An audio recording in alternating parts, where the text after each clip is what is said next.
I'm here to talk about success, right?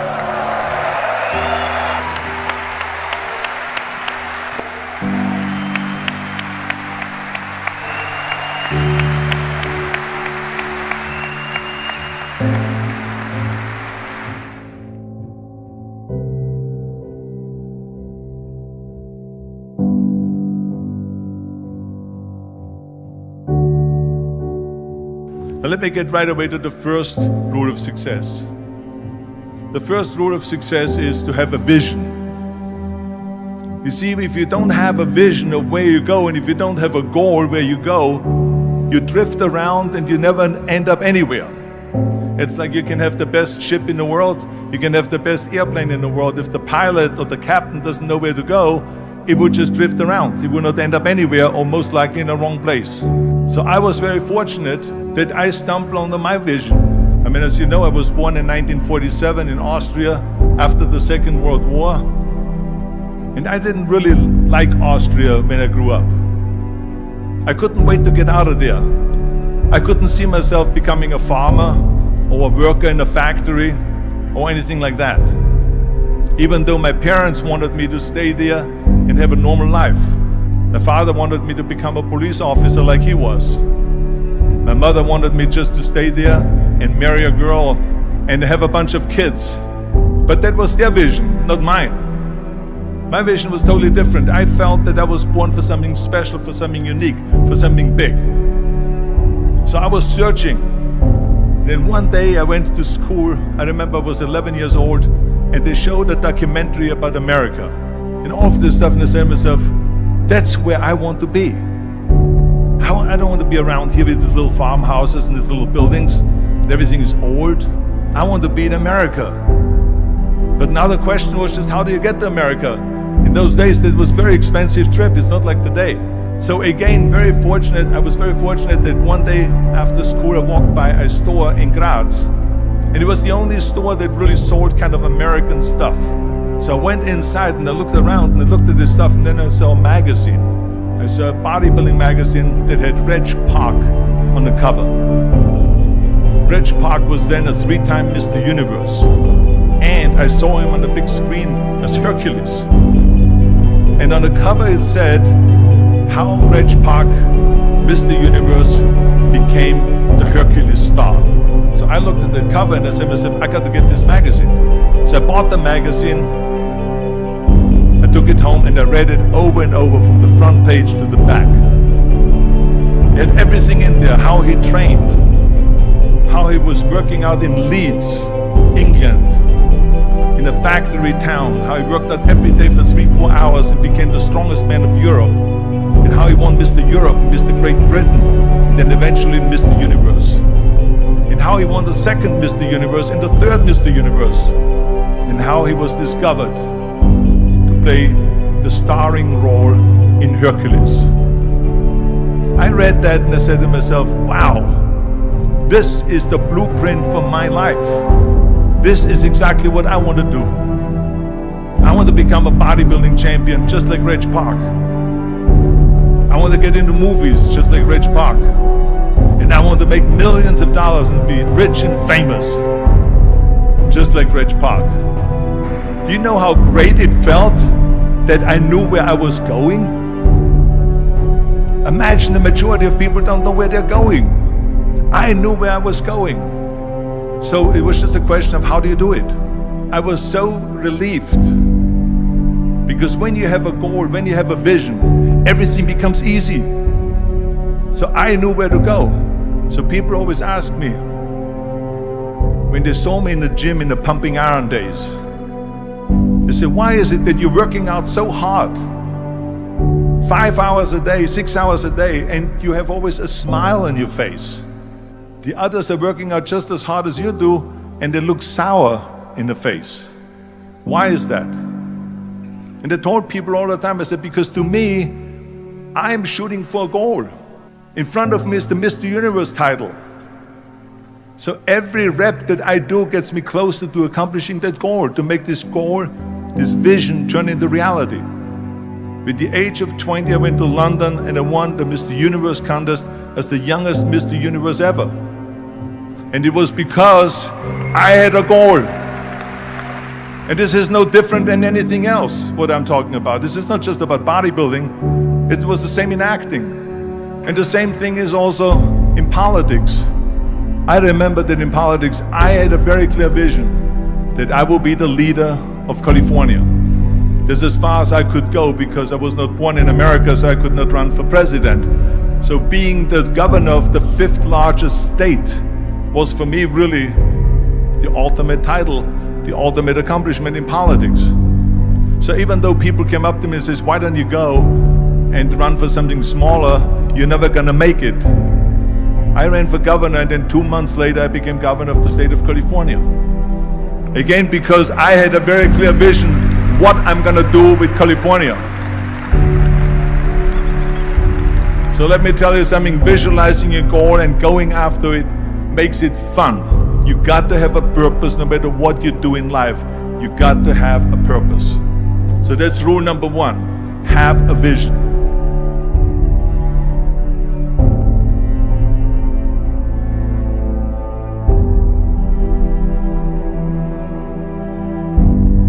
Rule number 2 is, don't listen to the naysayers. Everything I ever did, the thing that I heard out of people's mouth was, that's impossible. That can't be done. Or no. I remember when I wanted to be a bodybuilding champion, including my parents and everyone else around me, said this is impossible. That is exactly what I heard, and of course I proved to the people that it can be done. So whenever someone said to me, it can't be done, I heard it can be done. When they said no, I heard yes. And when they said it's impossible, I heard it is possible. Because I am a strong believer. I'm a strong believer what Nelson Mandela said, that everything is always impossible until someone does it. Well, I'm gonna be the one that said to myself, I'm gonna do it and I'm gonna show it to them. Maybe it has never been done before. That's perfectly fine with me. But I'm gonna do it. And I did not listen to the naysayers. The same was also when I went into not just in bodybuilding, they said no. When I wanted to come to America, when I wanted to go to America, they said it's impossible. There's no money that you have to fly even over there. You have no money when you go over there to live with. And what do you think, they're gonna wait for you? They have plenty of big bodybuilders over there. It was all no, and it can't be done, it's impossible. And I remember then the same thing happened also when I went into the show business. I won 13 world bodybuilding championships altogether, and now I said to the agent, the Hollywood agent, I want to get into movies. He said, that's funny, Arnold. I asked a studio executive, I say, I want to get into movies. I want to be a leading man. He started laughing. So they all say it's impossible. I said, why is it impossible? He says, because look at how big you are. You weigh 250 pounds. Hercules bodies and muscular bodies weighing 20 years ago. And then they told me, says, and your accent, even if you reduce all your body weight and everything and have a normal body, I said, your accent, I mean, it will go give people goosebumps. With the German accent, it will get people the creeps. They will get scared. He says, no one in Hollywood ever has become a leading man that had an accent. That's the kind of stuff that they heard. They said, no, you see, it's impossible. And plus your name who can pronounce Schwarzen Schnitzel or something like that. No one can pronounce that, so forget about it, Arnold. This is the kind of thing that I heard. Now that's very encouraging, isn't it? But you know something? I didn't give a shit. I said to myself, in bodybuilding I worked out 5-6 hours a day. I'm gonna do the same thing now for acting. And of course I went to college to study English, accent removal, acting classes, and all of this stuff, all day long. I worked and I worked and I worked. And within a short period of time, I made one movie called Hercules in New York, which of course went right into the toilet. But it didn't discourage me. I still had the same vision. And then all of a sudden, I was asked to star in Conan the Barbarian.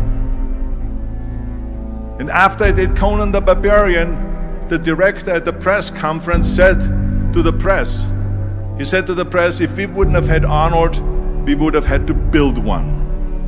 And the same thing was with Terminator. After we were finished filming Terminator, Jim Cameron said to the press, if Arnold wouldn't have had that accent and talked like a machine,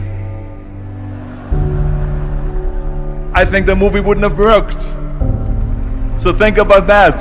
The body and the accent that they attacked was an asset.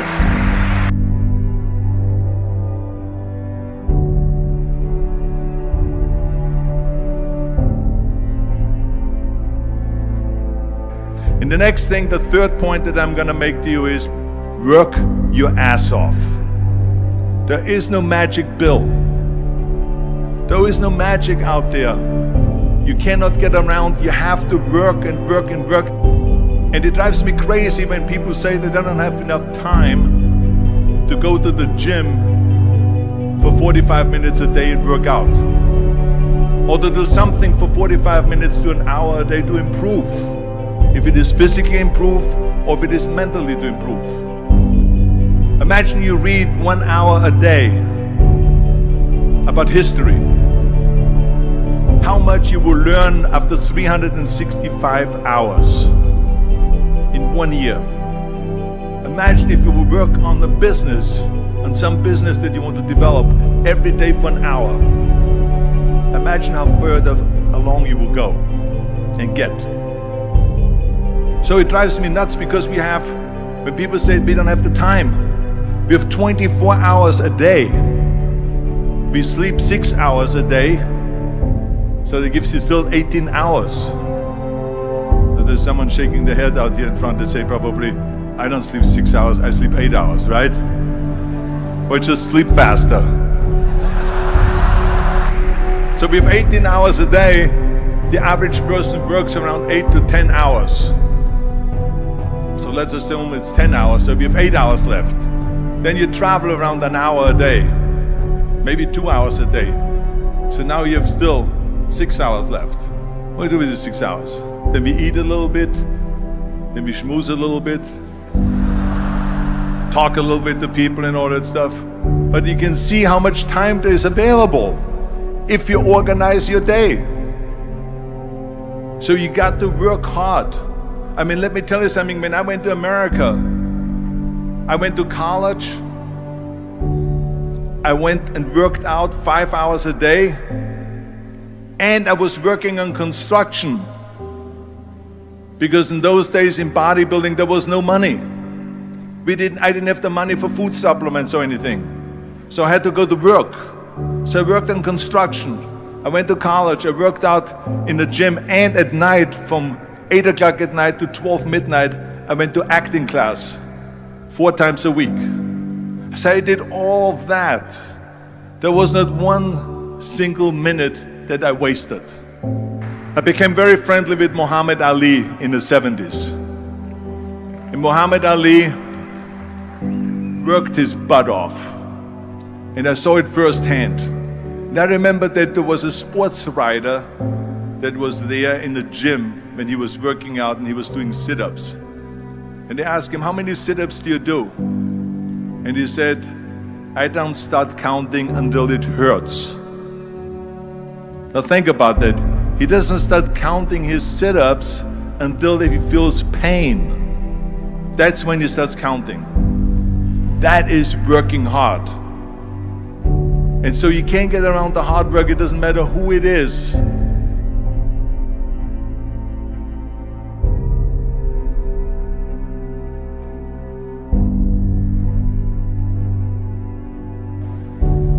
Well, I hate plan B.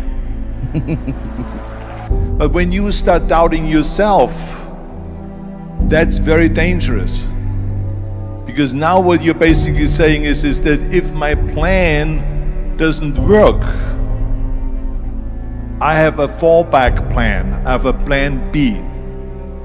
And that means that you start thinking about plan B, and every thought that you put into plan B you're taking away now that thought and that energy from plan A.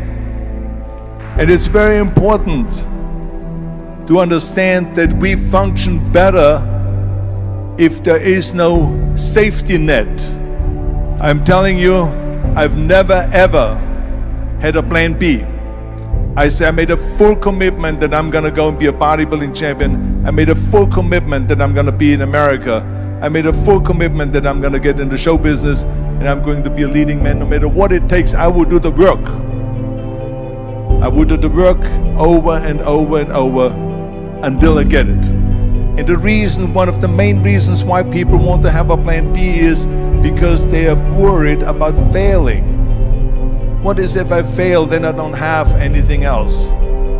Well, let me tell you something, don't be afraid of failing, because there's nothing wrong with failing.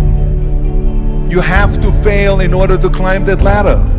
There's no one that doesn't fail. Michael Jordan said in one of his interviews, when they said, "You are unbelievable, you're the greatest basketball player of all times." I mean, tell me about that. And he says, "Well, you're just mentioning the successes." But he says, "For me to become the greatest basketball player, I missed 9,000 shots when I was playing basketball at the NBA games." Does it make him a failure? No. He's one of the greatest basketball players of all times, but he failed 9,000 times. Do you get it? We all fail. It's okay. What is not okay is that when you fail, you stay down. Whoever stays down is a loser. And winners will fail and get up. Fail and get up. Fail and get up. You always get up. That is a winner. That is a winner.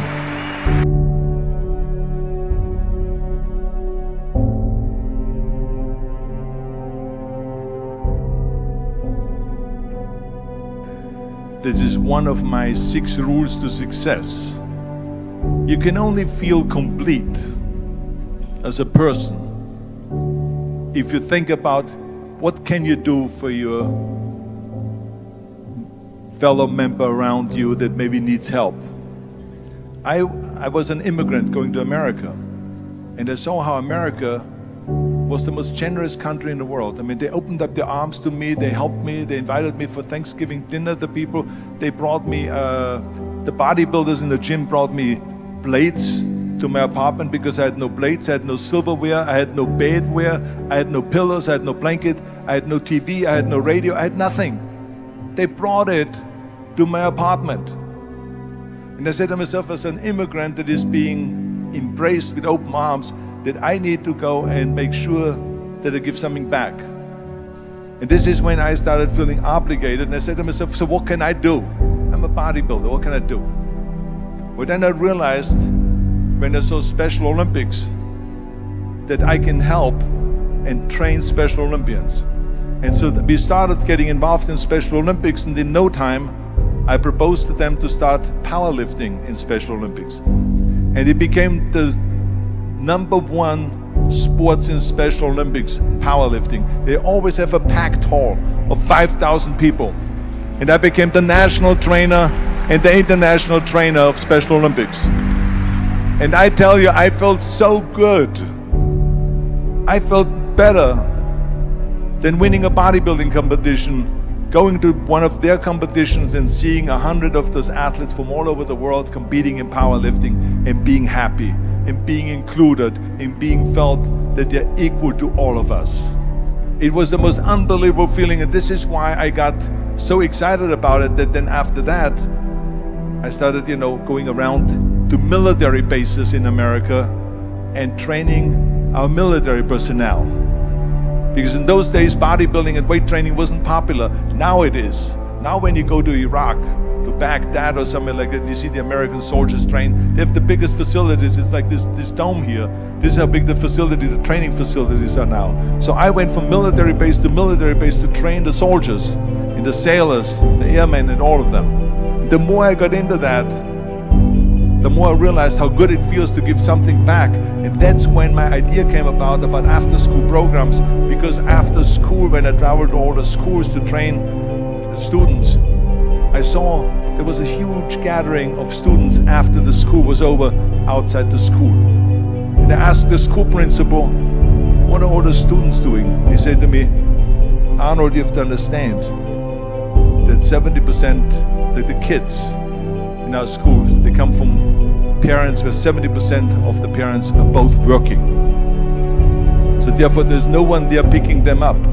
So that's got me the idea to start after-school programs, to keep those kids in school while the parents are working, and to offer them homework assistance, tutoring, sports and fitness programs and arts programs, music and painting and so on. And it became a huge success. Then, of course, when 2003 happened, where there was a governor's race in California, I said to myself, now is my chance to jump in there and to really give everything. And people said to me, he says, are you crazy to run for governor? When you're governor, he says, you cannot go and make movies anymore. I mean, I know that you can't run the state and make movies. Of course not. He says, well, you would lose all these millions of dollars. I mean, you're getting 20, 25, 30 million dollars a movie, you will lose that. I say, I don't care. I say, all the money that I made is because of America. My success is because of America. Everything that I've accomplished is because of America. I say, so for me now to give something back for 7 years and not to make money makes no difference to me. I say, I'm gonna do it. And I jumped in the end of the race and did it. And let me tell you something. I'm not poor because those 7 years I didn't get paid. I'm perfectly fine. And it made me feel good that I could give back to America.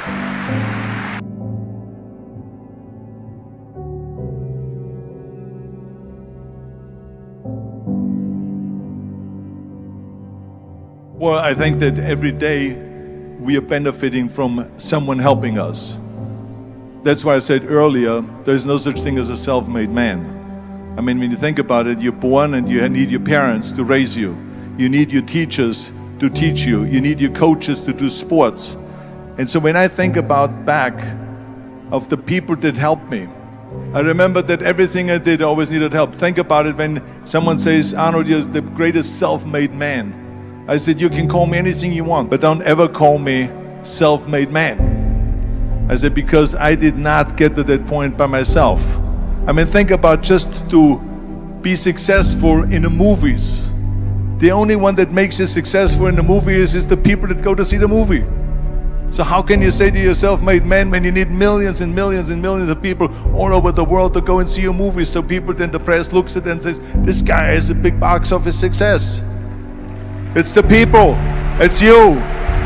Imagine if Jürgen and I both think that we're self-made people and this hall right now is empty. No one here. Do you think this will be a successful conference? No. Who makes it successful is not him and me. We are just one little molecule that is added to the equation. But you are the ones that make this conference a successful conference. So thank you all of you for being here today. You are the ones that is making it big.